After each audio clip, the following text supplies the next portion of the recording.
Hi, I'm Sumerian's Fane, your fuzzy guide of the unknown, and I'm here to shed light on H.P. Lovecraft's experience with the occult. H.P. Lovecraft's works have left a tentacled imprint not only on the horror genre, but on the occult as well.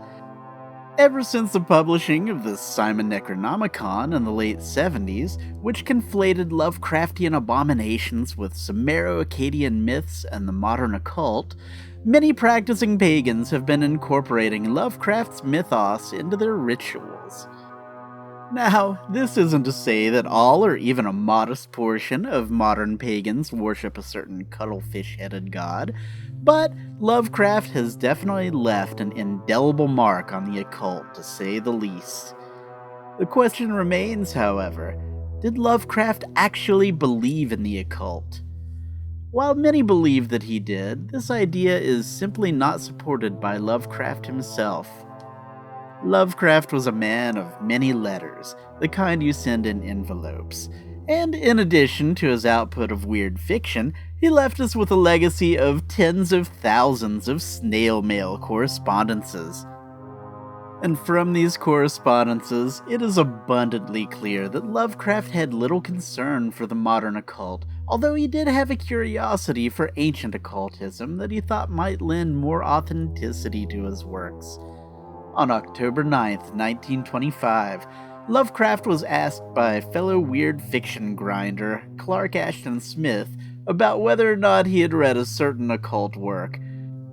Lovecraft replied with the following statement answering Smith's question and denouncing occult ideas in general. No, I've never read any of the jargon of formal occultism, since I've always thought that weird writing is more effective if it avoids the hackneyed superstitions and popular cult formulae. I am indeed an absolute materialist, so far as actual belief goes, with not a shred of credence in any form of supernaturalism, religion, spiritualism, transcendentalism, metempsychosis, or immortality. By the term absolute materialist, Lovecraft denounces the idea of anything such as a soul or mind that is not directly brought into existence by physical matter. In other words, only physical things exist. When we think, it is directly brought about by the brain and not by a soul inhabiting the body. This absolute materialism leaves no room for religion, which is built around interactions with a god or gods that work outside the physical bounds of nature. It leaves no room for spiritualism, which revolves around summoning and interacting with spirits that don't have physical existence. It doesn't allow for transcendentalism, which holds that there is a transcendent and divine portion of nature and humanity, nor does it allow for metempsychosis, or the flight of an incorporeal soul in and out of physical bodies. And since all humans die, it doesn't allow for immortality by means of an incorporeal soul or other metaphysical means. Lovecraft considers the occult works of his day to be littered with jargon and hackneyed superstition, rather than divine truisms or hidden knowledge. He later goes so far as to call occultists of his day crack-brained. But if he didn't believe, surely Lovecraft had a deep familiarity with the occult, right? After all, his work seemed to ooze with the occult. Well, in the same letter to Smith, Lovecraft goes on to display a proud ignorance of the occult. It may be, though, that I could get the germs of some good ideas from the current patter of the psychic lunatic fringe, and I have frequently thought of getting some of the junk sold at an occultist bookshop in 46th Street. The trouble is that it costs too damned much for me in my present state. Here, Lovecraft admits that he just doesn't have the money to waste on occult tomes. Although he feels the works to be products of the lunatic fringe, he feels these works might be able to help him come up with further ideas. However, the crush of poverty he was feeling by 1925 had made their purchase unwise.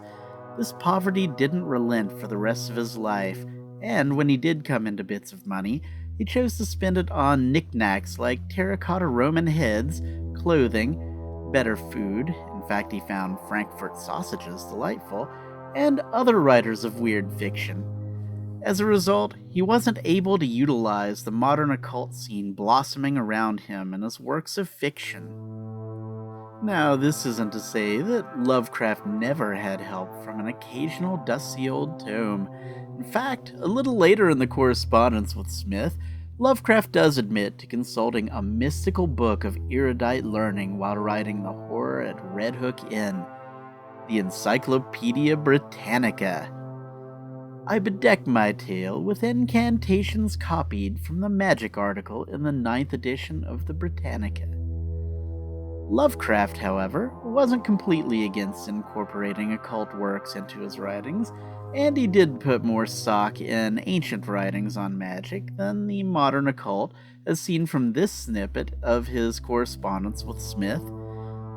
I'd like to draw on less obvious sources if I knew the right reservoirs to tap.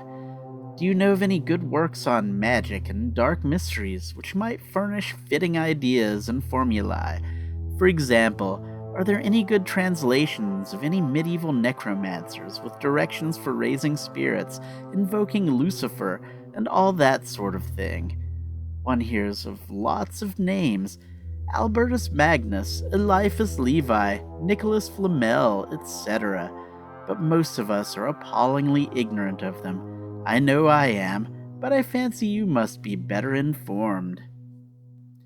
Here, Lovecraft expresses a desire to steepen his knowledge of archaic magic and alchemy, and while Smith might have suggested a few authors, Lovecraft's financial woes, coupled with the limited availability of older works, would have likely prevented him from attaining any significant body of occult literature.